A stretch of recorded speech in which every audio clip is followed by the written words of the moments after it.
reediyoo afuura biyyaati. Reediyoon afuura biyyaa karaa marsaa intarneetaa saayifana balbal.com torbanitti al tokko afaan Amaaraatiif afaan Oromootiin afuura biyyaa kan quba sin qabsiistu madda odeeffannooti. Kun reediyoo afuura biyyaati.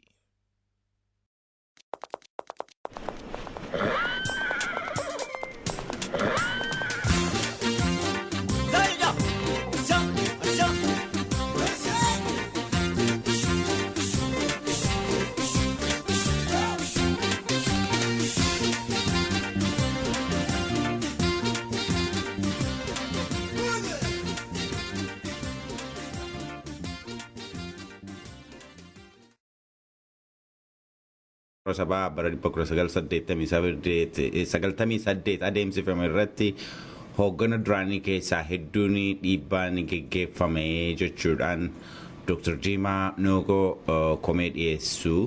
Sababuma kanaan qabsoon laafachaa adeemuu isaa dubbataniiru. Fottoqiinsa dhaaba keessatti yeroo lama dhalateef sababa tahuu isaa simaniiru.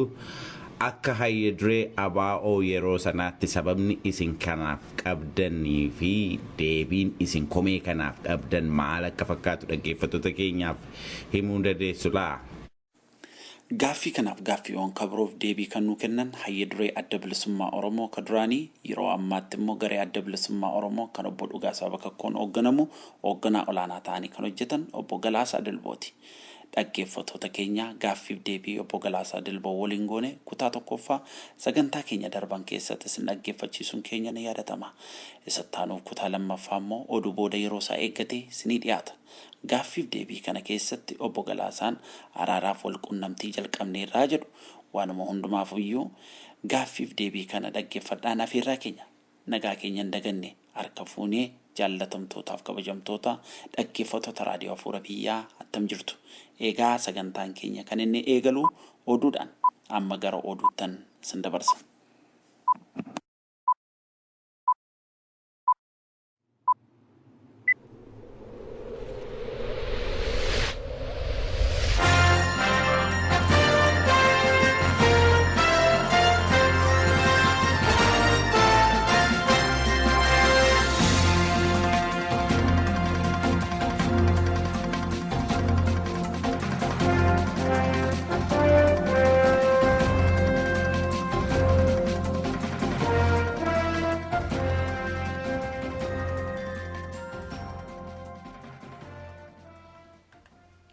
Akka mooltaan dhaggeeffattoota keenya oduu sin dhageessina duraan dursine hangafoota oduu.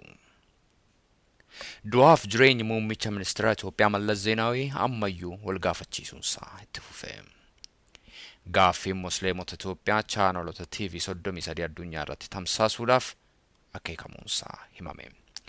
Gooliin naannoo Booranaatti uumame yaa'ii gumii gaayyoo fashalsiisuudhaaf shira wayyaaneen bukeesse ta'uunsaa ifa beekan jedhan hangafoota oduuti amma oduu bal'inaan.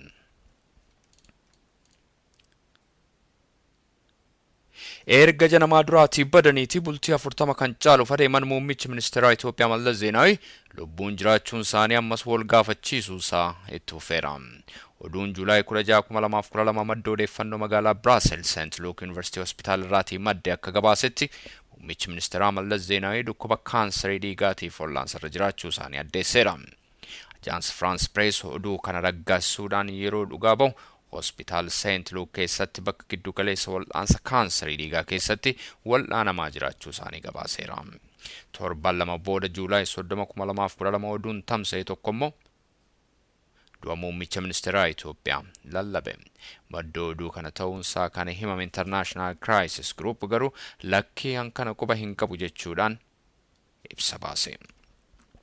Muummichi ministeera Mallas hedduu dhibamaniiru kanaaf wal'aansa olaanaa akka argatuu danda'aniif gara hospitaala waraanaa United States biyya Jarman keessa jirutti geeffamuun isaanii haa himamu malee ammallee mootummaan Itoophiyaa irraatii waan himamin jiru.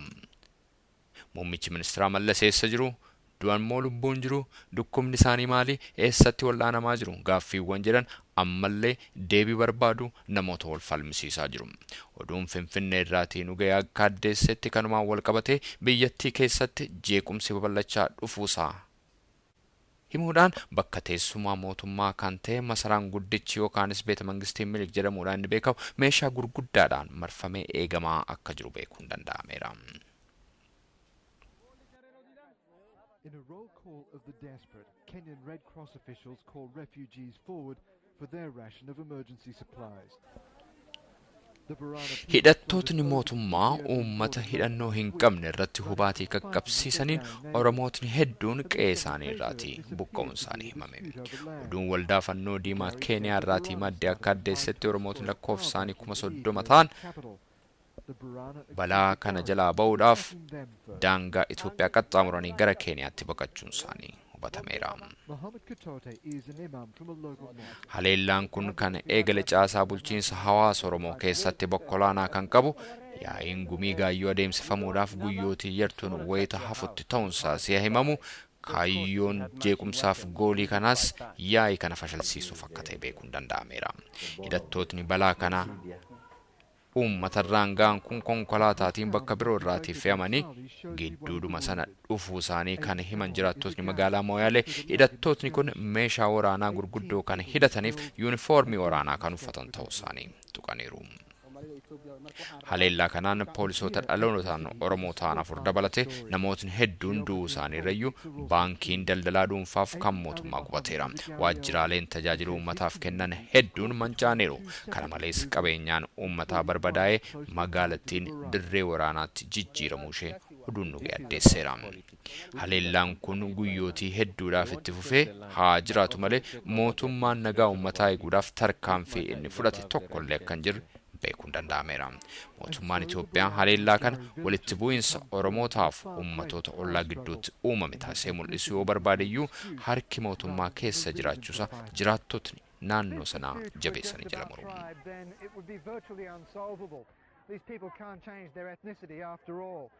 But even though there's a consensus that this really is about power, none of the leaders are ready to talk, and there'll be no peace here until they are. The Baranas say they have no faith in the Ethiopian government's promises of protection. They are, after all, linked to a separatist movement. So they say they'll stay over the border with their ethnic kin until politics here drive Diddaaf fincilli musliimotaaf mootummaa wayyaanee gidduutti dhalate ittuma hammaachaa deemuunsaa himame. Gaaffii uummataaf gurra dhorkuudhaan dhimma amantii keessa seenee kan uummata jeeqaa jiru mootummaan wayyaanee garatti deebi'uu dhabee joonjaa haa jiraatu malee oduu dharaaf dhiiticha mirga uummataa irraatii of qoqqobuuf ammallee qophiin taane. Gaaffiin hordoftoota amantii musliimaa gara sadarkaa addunyaa ce'uudhaan karaa chaanalii TV lakkoofsaanii 33 ta'aniin addunyaa irratti tamsaasuudhaaf qophiin raawwatamuusa oduun raadiyoo fuula biyyaa qaqqabe addeesseera.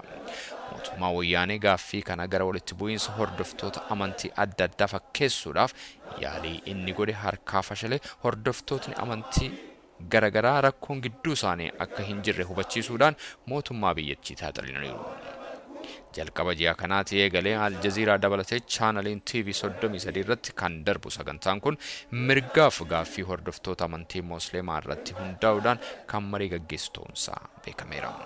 Akkuma kanaan haalli kun mootummaa wayyaanee addunyaa guutuu irratti dabarsee kan saaxilu ta'uu irra darbe gaaffii mirgaa sarbame kanaaf sadarkaa addunyaatti furmaata barbaachuuf waltajjii akka saaqu ni eegama.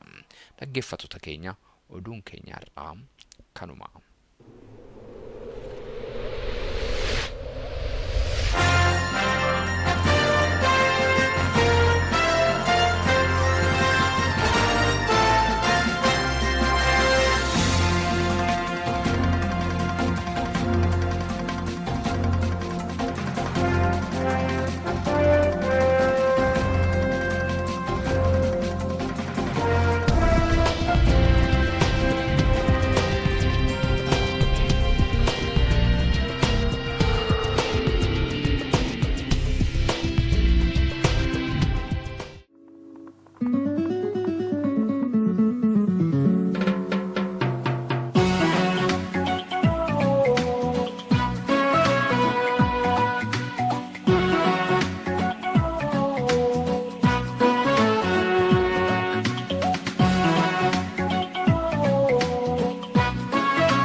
to kofture idam bon kolchite bogama kede idaga rumadi kapson si pikile igago to tatin sensi thole aloro moda bol shagaruma urata orumia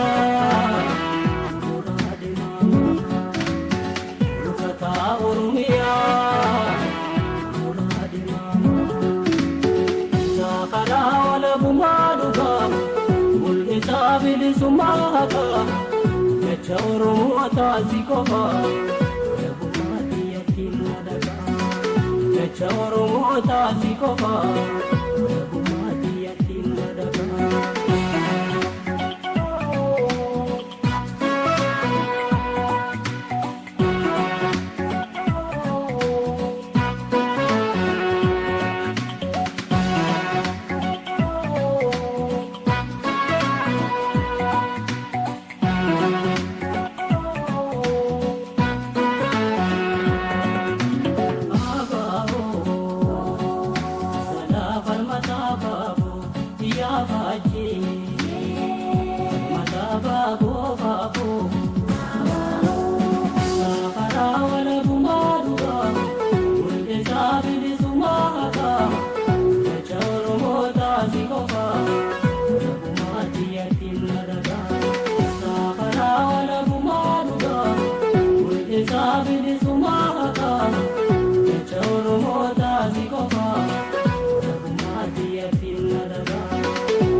Abako walaba, rangkamne ditiba, arakan ke koba, rangkamne dadaba, aji ke janati, iranundi, ola bumma kenya, sikofan muhabbi, ola bumma kenya, sikofan muhabbi.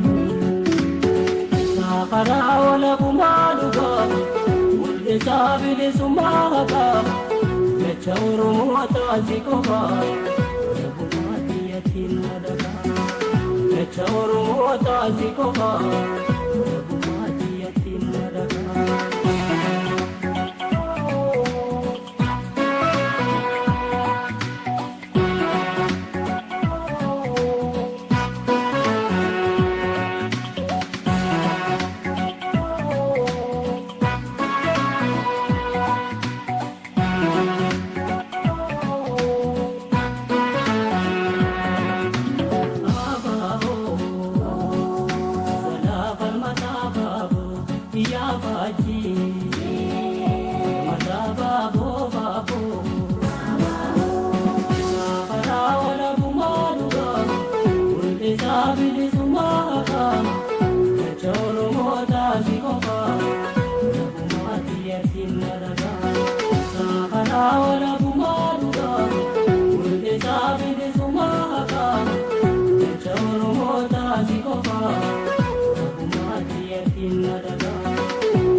Oromo jaramte, lala Oromo da, abuka chachurte, nafson malagamte, malagan dardarte, gochaan maalummaa kee ifamee kan hubattee sodaamee isa qabsoo ilmaan Oromoota karaa kee qofaatu naannolee haala karaa kee qofaatu naannolee haala isaa karaa olabumaa dhugaa mul'isa bilisummaa haqaa jecha Oromoota si qofaa olabumaa biyyattiin madagaa jecha Oromoota si qofaa olabumaa biyyattiin madagaa jecha Oromoota si qofaa olabumaa biyyattiin madagaa jecha Oromoota si qofaa olabumaa biyyattiin madagaa jecha Oromoota si qofaa olabumaa biyyattiin madagaa.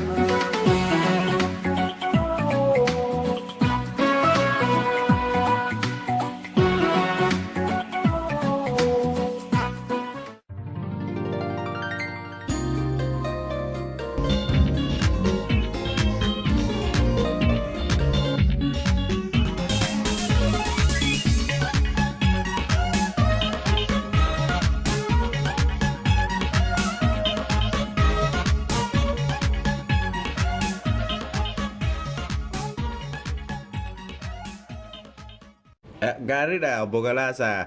Mee gara kora sabaa bara 1998tti adeemsifametti adeebinu. Kora sabaa bara 1998 adeemsifame irratti hooggana duraanii keessaa hedduun dhiibbaan geggeeffame jechuudhaan Dr. Jimaa Noogoo komee dhiyeessu.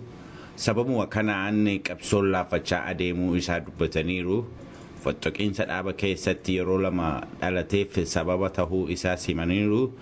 Akka hayyaduree ABO yeroo sanaatti sababni isin kanaaf qabdanii fi deebiin isin komee kanaaf qabdan maal akka fakkaatu dhaggeeffattoota keenyaaf himuu dandeessu laa? Egaan fiduudhaan komatamuu dhiisuu kiyyootiin beeku garuu gaafan dirqamarra ture komee natti dhiyaatee deebii dhabe quban qabu. Ergammoo warra kanaan dura waliin immoo yeroo dheeraa turanii wajjin waan ta'e dhugumaan asirratti kana jechuu hin danda'u. Garuu waan walii galaa tokkoon kan inni hubadhu korri sabaa ni taa'e. Kora sabaa sanarratti jaallan waamamanii sanarratti warri hin argamne argamuu dhabanillee immoo korichi yeroo sanatti dirqama adda addaa raawwateera. Tokko hoogganasaa filachuudha. Lammata immoo caasaa dhaabichaa ilaalee caasaa barbaachisaa ta'e dabalii ture jecha.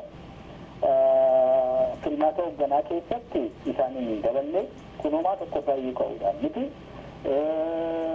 Caasaa diriirsuu irratti immoo caasaa dhaaba keenyaaf hin barbaachisa jedhu barcuma riibaa utube.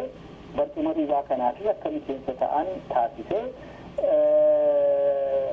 Ani akka hubannoota kiyyaatti akkamitti amanittis barcumni suni qooda miseensota turoo qooda olaanaa kennanii hin jabeesse malee hin laaffise hin jiru. Egaa sana booddee hanga nuti qabutti waan inni ifatti dhaga'e hin qabu. Waan keessaan deemu garuu asirratti waan hin jedhu hin qabu. Dirqamicha sana fudhatanii ittuma fufaa turanii kan jedhu qaba. Kanaaf komee kana kanumaan hin bira darba. Haa ta'u gaariidha. Jechuun kanatu dhaabicha siree kan jedhu garuu itti waliin galu. Kana kan itti waliin gallee fi abaluuf abaluurraa ta'eetu hin ta'in aadaadhuma dhaabichaa anis keessa jiraadhee keessatti qabsoo godherraa ka'uudha. Adda bilisummaa Oromoo wanti adda godhu tokko maali? Dhaaba gamtaa coxa dhiiga miseensota isaa waliigala qooda isaanii irratti utubamedha dhaabni kun. Namni tokko keessaa deemuun, namni lama deemuun dhaaba facaasu turre miti. Jedheen ofii kiyya dhaabaa onani beeku kanadha.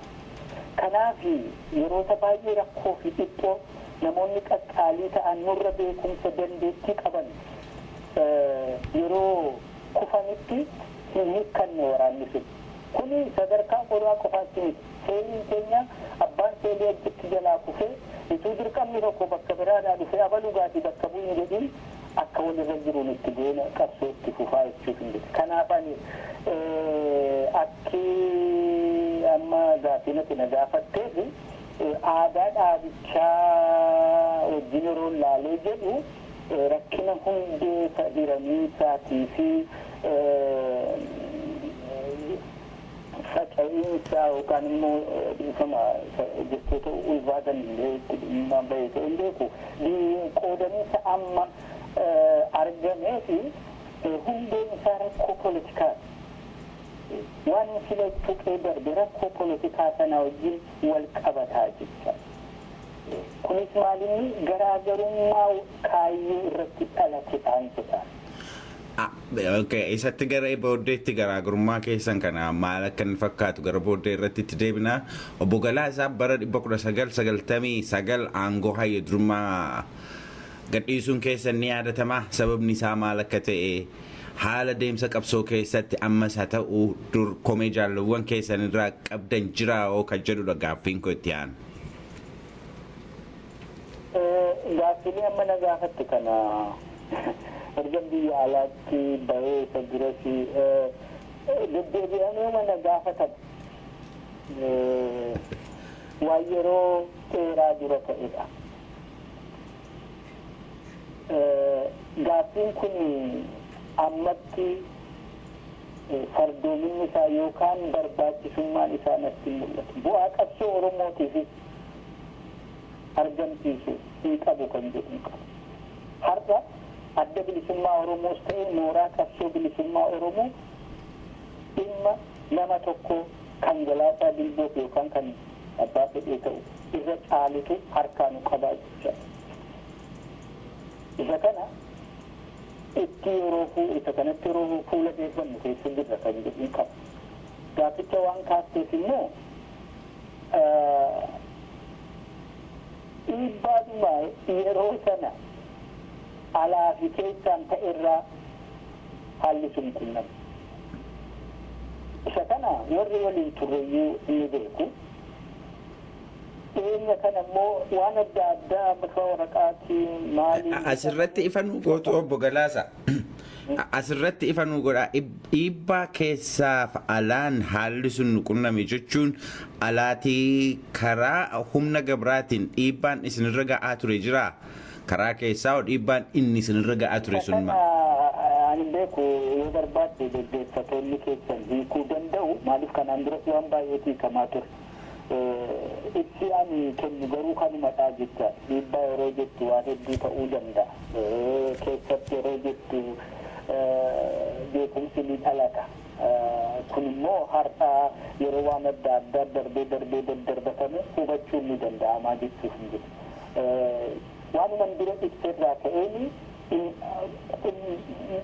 barbaachisummaa waan kanaa kan waan hin agarreef keessa gadi bu'ee kanaan jedhu maaliif amma qalbiin kiyyees sammuun kiyyees akka nama qabsaa'aa tokkootti kan qabame waan amma keessa jirruun garam deemna amma eessaa kaanii eessa jennee amma garam deemaa jirra garritti deemaa jirru kun immoo eessatti dhumatuuf taa'aa kan jiru. Kanaaf dhiisuu nama tokko qabsoo kana keessatti miseensa tokkicha.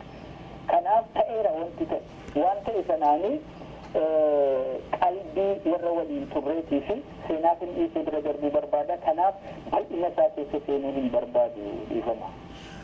Ta'u gaati mee gara gaaffii gabiraatti yommuu dabarru itti aanaa hayyuduree adda bilisummaa Oromoo kan duraanii obbo Leencoo Lataa akka dubbatanitti Oromoon aangoo poolitikaa qabachuu dadhabuuf isaaf sababni jaarmiyaa gahaa maddisiisuu dadhabuu isaa akka ta'e jaarmiyaan jiru immoo laaffataa fi wal firfirsaa deemuu isaa kanaafis furmaati isaa jaarmiyaa jabaa maddisiisuu fi aangoo poolitikaa Oromoo harka naquu ta'uu isaa himu.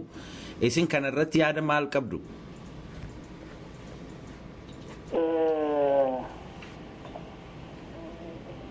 Egaa kun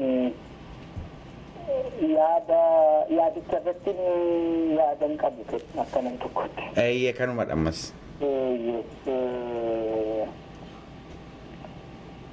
Rakkoo aangoo poolitikaa qabachuu jechuun maal akka ta'e siin dhufne. Kanaaf egaa isa adda babaasaatu deemne gaariidha. Maaliif jaarmiyaan kamuu jabinaaf laafina qofaa miti bifa qabatullee kaayyoonni qabatetu murteessa. Tarsimoo inni qabate suni murteessaadha jecha caasaa jaarmiyaa tokko bifa taasaa ta'u jabina isaaf laafina isaa. Kanaaf aangoon poolitikaa kun yookaan Oromiyaa biyya abbaa keenya irratti qofaan geessu kan jedhu ta'e akka biraatti hin deebisa biyyi keenya maalii jedheetuuf hin jedhu. Yookaan immoo Itoophiyaa dimokiraatessuu jedhe sun caasaa biraa barbaada isa akka biraatti hin deebisa jechuuf hin jedhu. Kun hundi ta'ee kan keenyatti kan Oromootti yoo hin deebi'ee hir'ina qabaachuu keenya. Hundi keenya waliin beekna ture. Warri duri turre warri haadha gargar babbaanee jijjiiruu hir'ina qabaachuu keenya ni beekna ture. Hir'ina kana fooyyessuuf immoo inni bakka wayyaa ta'e jiruu fi inni bakka rakkoo baay'ee rakkisaa keessa turetti gaaddisa jalatti nama qabnee haasofnu keessatti maal jennu keessatti harmaa keenya ni cirsina jechuun dhaabannoo dhaabbataa ture jechuudhaaf. Isa kana gochuufis yaallee bara qabsoonni bu'uurfame jalqabee hanga bara 1989tti muuxannoo keessa dabre hundaayyuu rakkina nuqunname injifannoolee argame fuula hundaan gamaagamamee gabaasaa kora sabaa lammaffaa irratti dhiyaate itti fufa tokko kenneefi isa jaarmiyaa keenyaa fooyyeffachuudhaan waan filaatii kan darbeerraa fooyyeedha jennu godhachuudhaan murteeffachuudhaan biraa kaanee jecha yeroo ergasii asis waanuma akkasii gochaa turre. Rakkinni keenya duuba maalii jedhee yeroo as duuba deebi'ee ilaalu dhaabni kaayyoo ifaa ikitaa hin qabne qaba jedhees immoo kan irratti amantaa fi fe'oomina tokko wal fakkaatu hin sochoone yeroo hundumaa nagaa qaba fakkaata keessi isaa garuu dhukkubsataa. Adda bilisummaa Oromoo jeequmsa kanatu adda qoode dhugaan harka jiru kanadha. Jalqaba warra kaayyoo bilisummaa jedhuu fi warra kaantu adda baane. Itti aanee immoo mooraadhuma isaa argite akka tokkotti illee taate Itoophiyaa dimokiraatessina jedhu keessatti baqaqiinsi dhufaa dhufe. Inni kaan lakkii akka tokkotti kan waa'ee uummata keenyaas akka tokkotti akka calaqqisutti haa goonu kaan immoo lakkii cafaquma gooneetu argitee waan jiru hundisee baafneetu akkasitti ittiin deemu. Kanneen jijjiiran kun hundi isaanii fuudhanii qabsoo kana bakka tokkotti godhan. Gabaabsuudhaaf rakkinni keenya aangoo poolitikaa qabaachuu dhabuudhaa fi jaarmiyaa cimaa akka hin qabaanne kan nu godhe kaayyoo qabiila qabaachuu dhabuu fi kaayyoo qabannee kaan irratti daddaaqu.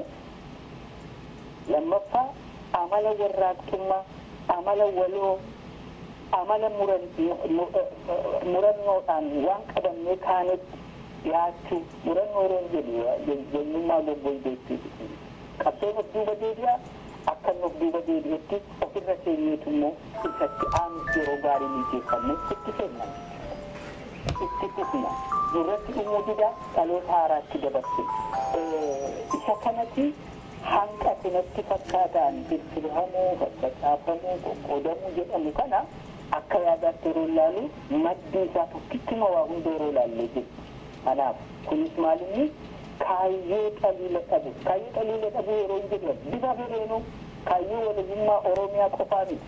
Warri Itoophiyaa jedhan yoo kaayyoo xaliila argitee ittiin jala deemanii bakkaan gahan hin qabaanne carraan isaanii kanumaan jedha jecha. Kanaaf hundee rakkinichaa kaayyoo walabummaa biyya keenyaa mirkaneessuudhaaf amanamoo taanee qabu isa bakka beekatti hiikuu yaalu gaddaa keessa seenuu isa fooyyessinee akka Oromoof ta'utti dhiyeessina jechuudhaan rakkina of seensisuutu kanas fidee kan jedhu tokko qabaa. Gaarii obbo Galaasaa mee garuma kanaatti yommuu deebinu dhaabi tokkichi amma bakka sadiitti garaagar baheera. Sababni addaan bahiinsa kanaa maal akka ta'e ayyusuma isin kanaan dura akkuma isin armaan walitti dubbattanitti fudhachuu hin dandeenya. Walitti dhufuudhaan irree qabsoo tokkoomsuun hin danda'amu laata? Qaamota qabsoo bilisummaa Oromoo garaagaraa gidduutti araara buusuuf maaltu barbaachisa jettu? Araara buusanii tokkummaa ijaaruudhaaf kan darbe hin darbatan jedhanii waa'ee dogoggora darbee qabatanii gara fuulduraatti tarkaanfachuu moo yookiinis gadi taa'anii dogoggora darbe irratti akka irraa barachuun danda'amutti bal'inaan mari'atanii adeemuutu wayyaa jettu gaaffii kana dhaggeeffattoota keenyaaf akka isin himtamne isin gaafadha. Garaagarummaa dhalate akkuma jette waan kanaan dura deebisaa ture wajjinii waluma fakkaata. Garaagarummaa kana namni garaagaraa akka garaagaraatti hiikkata waan dirree jirudha kun. Gariin olaantummaa heeraatu cabee seeraatu cabee kanaafitu argitee gariin achi bahee gariin as bahee rakkina kana dhufee jedhu. Gariin immoo gololaa aangootu nama akkas jechaa jiraa jedhu. Gariin immoo rakkina poolitikaafii jedhu. Ani dhaabnan waliin jiru yoo heeraaf seera ilaalle seerri kabajamuudha qaba. Seerri utubaa waan hinduuti. Haa ta'uti heeraa fi seerri kaayyoo hundee irratti bu'eeffamu qaba. Gaafa kaayyoo hundee seerri sun irraa madde irraa buqqe irratti wal shakkuun jalqabamu jeequmsi dhalaqa. Jeequmsi kun immoo amma seera sanatti dhimma ba'anii nan sirreessa jechuutti yeroo deemamu shakkii jiru wajjin adda bahiinsa uuma. Kanaaf hundeen isaa hundee siyaasaatti deemaa jecha. Kana biyya irratti ni argina. Bakka sababiinsi siyaasaa hin jirretti wanti heera dubbatan iyyuu rakkisaadha jechuudha. Adda baasanii ilaaluu hin danda'a.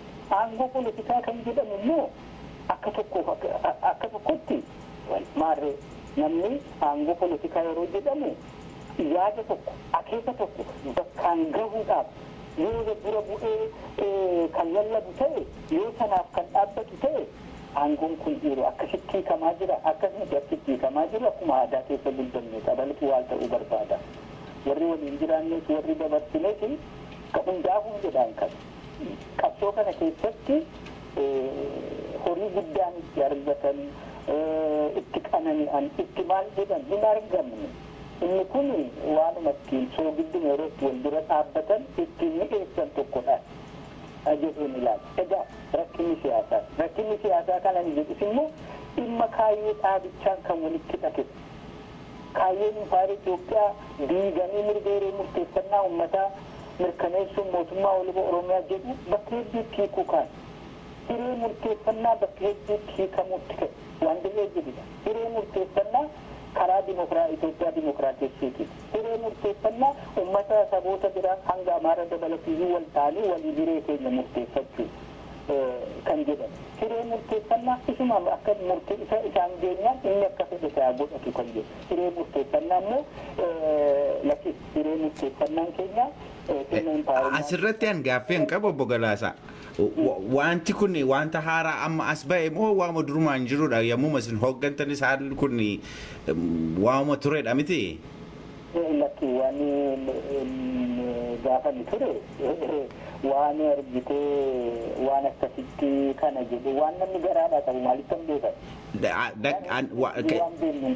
Yaada namaa osoo hin ta'in kana hin jedhu an gaanii sagantaan siyaasaa adda bilisummaa Oromoo jijjiirameera. gaarii dhagaati. Ergi akkas ta'e. Adda bilisummaa Oromoo jijjiirameera yeroo naan jettu. Sagantaa maal jechuuti meeshaan isa qulqulleessee darbuun barbaada. Jechuun egaati haala ammasin akkaataa ammasin jechaa jirtanitti wanta sagantaan adda bilisummaa Oromoo yookiin sagantaan siyaasaa jijjiiramee garee lamaanuu kaayyoo irratti wal dhabanii wanta garaagara ba'an fakkaata ka.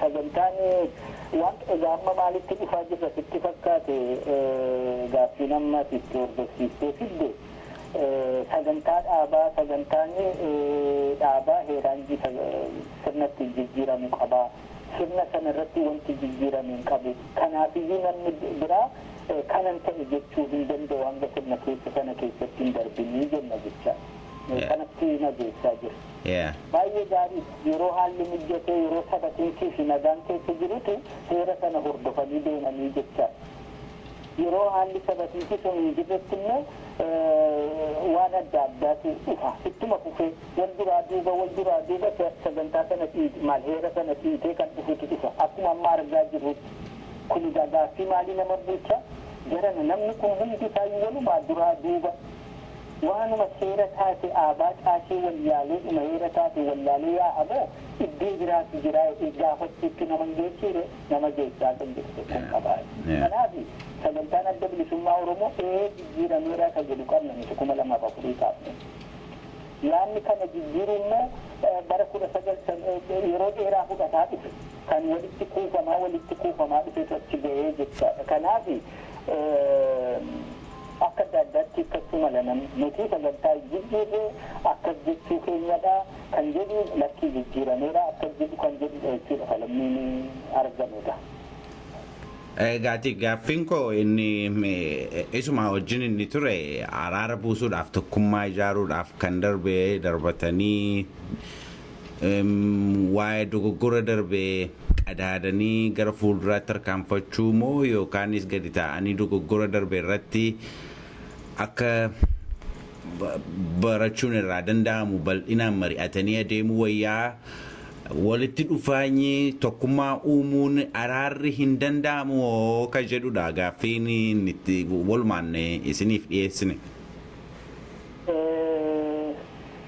Ani hin danda'amaan jedha barbaachisaadha siin jedha haalli uummanni keenyaa fi dhaabni keenya adda bilisummaa Oromoo har'a keessa jiru dhimma kana dirqii taasisu haala nu gammachiisu haala tolaa keessa akka hin jirre ni beekna.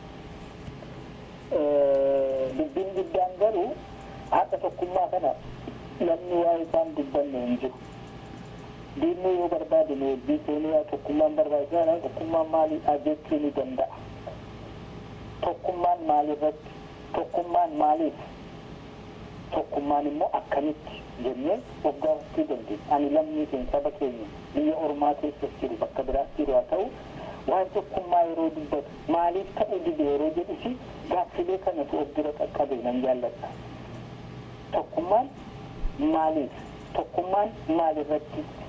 Tokkummaan immoo akkamitti kan jedhu kan yoo gaafachuu dandeenye wayirra ga'uu dandeenya. Ani tokkummaa dhugoomsuudhaaf tokkummaa dhugaa tokkummaa qabsoo Oromoo bakka har'aa keessaa baasee adda bilisummaa Oromoo mataa isaatti ulfina kaleessa qabu dhageettii kaleessa qabu deebisee horsiisuu fi danda'u qabsaa'otas hafuura qabsaa'ummaa kaleessa bakka mirgattee hanga xiqqoo kan akka argannu nu ga'e deebisanii taasif ta'uu qaban. Kanaaf tokko rakkoo keessa jiraachuu rakkoo keessa jirru jiraachuu keenya fudhachuudha. Iddoon nuti qabnu akka keessa jirruutti ilaallee gariin keenya rakkoo hin jiru gariin keenya immoo rakkoo hin jiru jennee tarii akkuma tokkotti ilaallata. Rakkoon qabaachuu keenya dhugaan amanu kuni rakkoo qabna yoo jenne mohaniitos miti hundi keenya hin jedhu. Rakkoo qabaachuu keenya hundi keenya walqixa hubachuu danda'u tarkaanfii araaratti karaa walakkaadha kan jedhu tokkoon qabaa jirta. Kan lammaffaa gantaa yeroo fi kan garee ofiitiif jechuun hundi keenyayyuu wal barbaachuu irraa guddachuu haala yeroo tokko dhalatu kan hunda keenya nu yaachisu nu sodaachisu qabsoo keenya jechuun akka nam tokko tokkotti tun ta'in qabsoo keenyaaf balaa qaba jedhu yeroo wanti sun dhufu dafnee isarratti kaa'u yoo sun immoo hafee jedhu wal irraanfata yoo akkas ta'e ammallee bakka dur keessa turre deengoo turre keessaa bahuu hin dandeenyu jecha kanaaf itti fufa haa ta'u qunnamtii haa ta'u dantaa sabichaa dura aansu qabsichaa furmaata dhugaa argamsiisuu irratti hundeeffame jedhanii dhaabbachuudha. Kaanii kan sadaffaan jedhu waan tokko tarii haala amma jiru kana keessatti Oromoon firri inni qabu qabsoo dhugaatiif qabsoo walabummaa isaatiif qabu ofiisaa qofadha. Erga ofiisaa qofa ta'eeti qabeenya isaa humna isaa dandeettii isaa walitti gumaachuu danda'u qaba. Kana walitti gumaachuuf immoo rakkina isa keessa jiru isa amma yeroo yerootti dhidhiitataa deemu kana adda wal fageessaa deemu kana mirqaanni isatti jira fakkaata amma isa kana akkatti dhiphisataa deemu tokko laaluu qaba barbaaduu qaba. Kanaafan adda bilisummaa Oromoo deebisanii kaayyoo ganamaa dhugaa irratti kan uummata keenyaaf ifa ta'e irratti tokkoomsuu qofaa miti. Humnoota bilisummaa Oromiyaa waltajjii ittiin walitti dhufnu. Waltajjiin kunis immoo waltajjii maqumaaf walitti eenyutu hin ta'in muuxannoo tumsaa walitti dhufuu kanaan dura goon maaliif akka kufe hir'ina maalii mata mataatti akka qabnu gamaagamnee waan aynaa isaatiin garaagar ta'e as baasuuf hojjechuu qaba. Sadarkaa biraatti akkamitti mooraan Oromoo sadarkaalee adda addaatti walitti dhiyaachuu kan danda'a kan jedhu yaaduu qabnu. Maaliif biyyaa walitti qarachuu qofaa miti tokkummaan sadarkaa hedduu qaba. Gaafa diinni biyya weeraru tokkummaa dhufutu jira. Inni qeesiinis, inni kooministiinis, inni maaliinis yerootti walitti dhufu. Warri immoo kaayyoo tokko qaban, aadaa warraaqsaa tokko qaban, sirna hojii hundarratti walii galan bakka tokko ta'a. Warri immoo garaagarummaa yaadaa qaban amma kan mooraa qabsoo bilisummaa Oromoo yeroo jennu gariin kan adda bilisummaa Oromoo wajjin garaagar hin qabne jiraachuun ni mala yookaan immoo tarii sagantaa isaanii irratti biyya keenyaaf kana barbaada bilisummaa barbaanna isin biyya keessaniif karaa dinagdee karaa hawaasummaa karaa kaliigaa kana barbaaddu nuti immoo kana barbaanna jedhee namni garaagara ta'ee jaarmiyaa ofiitu bilisummaaf loluu qabaachuu ni danda'a. Waan akkasii kun yoo kana hin qabu ta'e immoo deebisee of gaafachuu danda'uu qabdu. Deebinee wal gaafachuu danda'uu qabdu. Akkasitti ofumaa kan immoo waan tokko jechaa oollu adda taa'uu qabnaa jennee wal gaafachuu qabna. Kanaafani tokkummaan ni danda'ama barbaachisaadhafi tokkummaa immoo argamsiisuudhaafi tokko rakkoo qabaachuu keenya fudhannee qulqullummaan itti dhiyaachuu lammaffaa dantaa yeroo fituu hin ta'in dantaa saba keenyaa fi waan dhaabbataa ta'e barbaadu sadaffaan immoo tokkummaa kana kan adda bilisummaa Oromoo qofaa itoo hin ta'in humnoota bilisummaa Oromoo waltajjii tokko irratti walitti qabamuu kan dandeessisuuf akka fardii ta'e tokkotti waliin ilaaluu qabnaa kan jedhu yoo dandeenye inuma milkoofnaa kan jedhu tokko qaba. Baay'ee gaariidha obbo Galaasaa. Garee keessanii gareen ABO obbo Dhugaasaa Bakakkoon hoogganamuu fi garee adda bilisummaa Oromoo obbo Daawud Ibsaan hoogganamu gidduutti araara yeroo duraa bara 2002 jaarsolii shanachaan adeemaa ture. Maaltu bakkaan gahuu dhorkee kan jedhu gaaffiin kun tokko yeroo darbee gaaffiif deebii obbo Daawud waliin adeemsisne irratti gartuu keessan lachuu gidduu araarri adeemaa jiru itti fufaa jiraachuu isaa himaniiru waa xiqqoon hafuushees nu addeessaniiru. Waan xiqqoon gartuu keessan lachuu gidduutti hafte maali? Kana hoo yoom xumurattu kan jedhu gaaffiin kun. Kan shanichi jaarsummaa saata'u isa duubatti tattaafoliin garaa ni turanii tattaafoliin kun maaliin gufatan kan jedhu yoo carraa arganne walitti dhufuu dandeenye isaa fi kan kana fakkaatan hunda waan haasofnuuf asirratti amma itti deebi'uu waan yeroo dheeraa irratti wal qabaa turre irratti gaaffiif deebii adda addaa goone ibsatti baafne kana keessa deebi'uu hin barbaadu. Isa waan xiqqoo tokkotu hafee ati naan jettee fi qunnamtiin jalqabameera. Tattaaffilee haasawa nagaa kanaan dura goone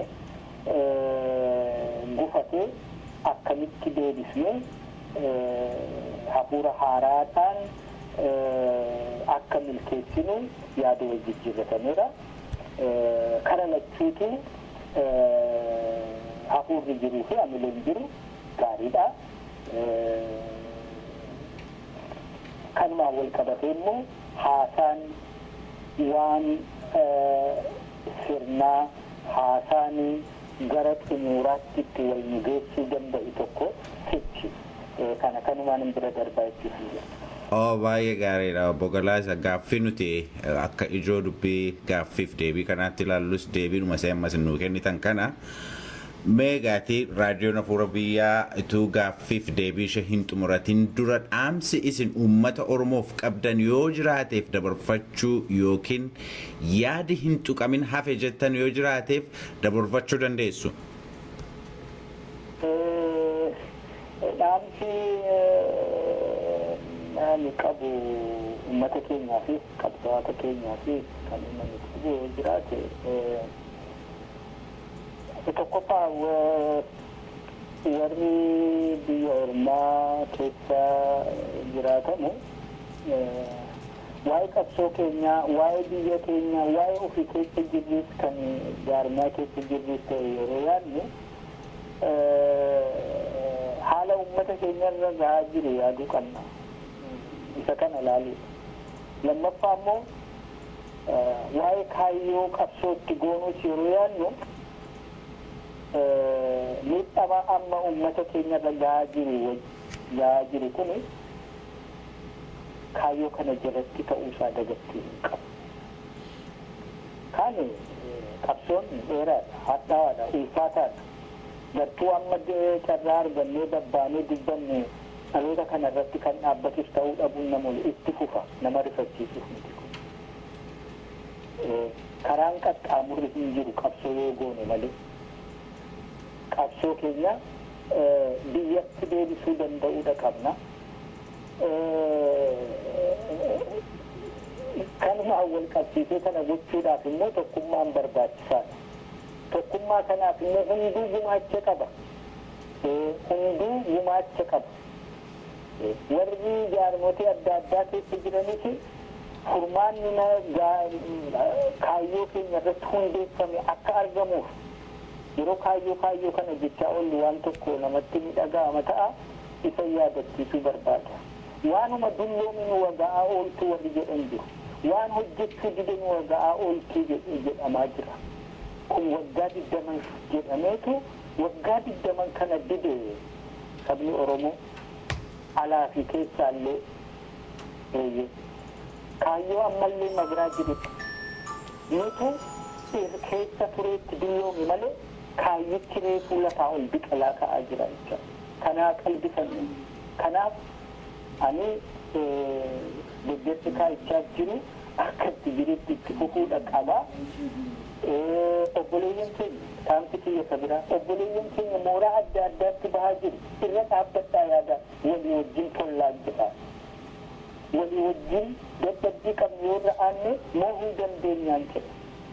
Kanarraa kan hafe Itoophiyaas kaanis yaalleef lammiiwwan keenya hundi yaalaniif dhaabbii poolitikaa namni qabutti namni diddaa qabu hin jiru.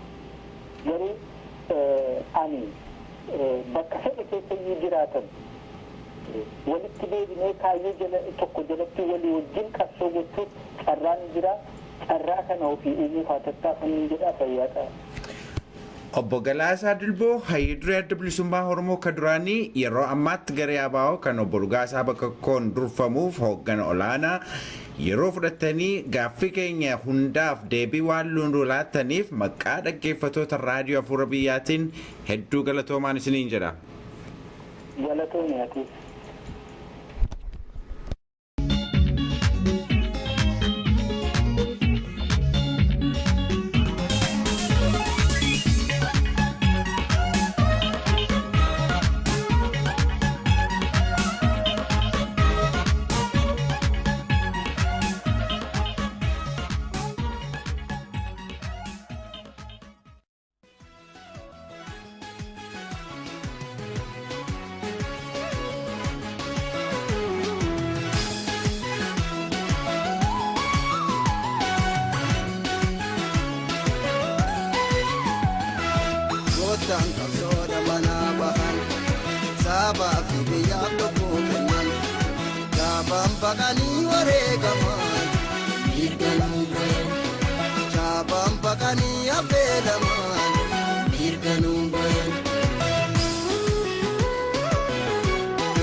Sonni darba itti gube dala woli dufe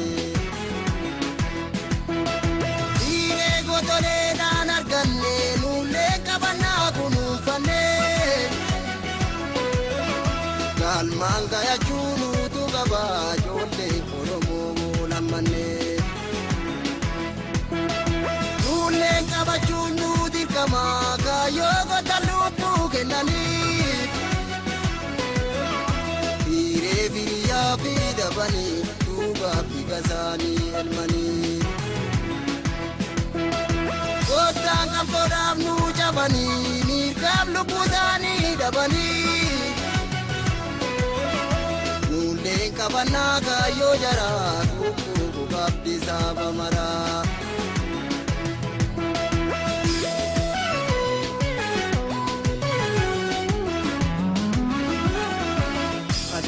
Woni bontu fobola gamni derran sala atile iti boni korme sigalcha ora bojela kaudu yune na manyatu sanyo agade kajiru dala nama takamarare ati maftu gademta tate akare Kesumam bulte bati manormante tu Uvigu kadam bulte wana mambe tu Kesuma kadam bulte arkama betu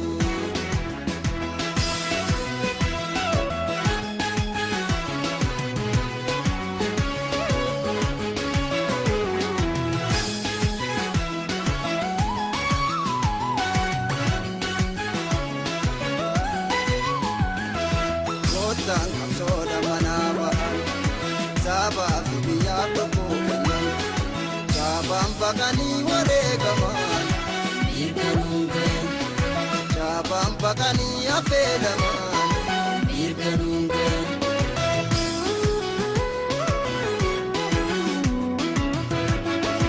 Wotang soda manaba Saba biya pakokan Sabam pagani wale kaman Irganungan Sabam pagani apelaman Irganungan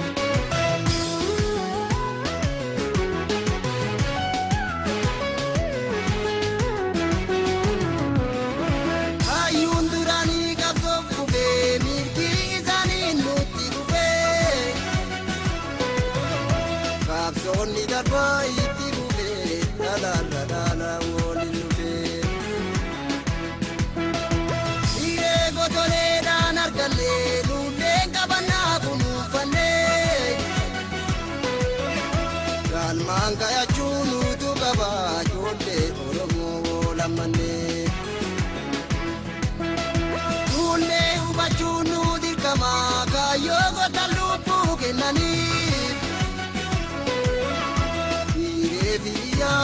dhabanii dhugaaf dhiiga isaanii elmanii.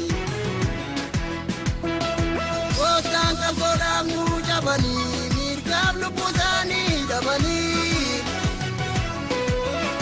Hundeen qabannaa kaayyoo jaraa kukkuu kukaaf dhiisaa bamaraa.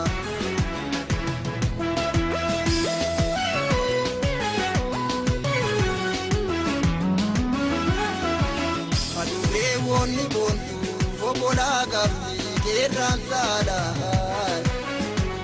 Atillee itti boonii qonneensi galchaa waraaboo jelaa.